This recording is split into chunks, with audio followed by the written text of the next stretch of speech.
husband quietly placed a basin of burning charcoal inside the tent while she was asleep, then zipped it up, hoping she'd die from carbon monoxide poisoning. If she died, he'd inherit her billion-dollar fortune. Luckily, the thick smoke woke her up. Dazed and choking, she stumbled out of the tent. She tried to call for help, but the poisoning had made her so weak she couldn't even hold her phone. When she bent down to pick it up, dizziness overtook her. She slipped and fell off a cliff. Later, when the husband returned, she was gone. All he found was her phone near the cliff's edge. Assuming she had fallen to her death, he coldly left behind a pre-recorded message device to make it seem like an accident. At her funeral, the lawyer announced that, legally, all her assets would now go to her husband. But what no one knew was she was still alive. She had been rescued by an old classmate. Not only did she survive, but something incredible happened. After being deaf for years, her hearing came back. Excited, she rushed home to share the news with her husband, only to be greeted by her own memorial photo on the altar.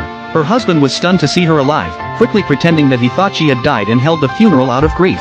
She didn't question it at the time. She was just happy to be alive and ready to share the good news. But then she overheard a bone-chilling conversation. Her own sister was cursing her for not dying, and her husband, completely unaware she could hear again, mocked how lucky she was to have survived. Shocked and heartbroken by this double betrayal, she decided to keep her restored hearing a secret. She knew now what happened on the mountain was no accident. Staying calm, she told them she was tired and went upstairs to rest. That's when her sister told the husband to kill her now, before anyone found out she was alive. Horrified but determined, she kept up the act. The next day, her husband tried again, this time by turning on the gas while cooking, hoping she'd suffocate. To be sure it worked, he aimed a camera at her face and played loud audio on the phone, watching for any reaction. When she didn't respond, he waved goodbye and left, thinking she couldn't hear a thing.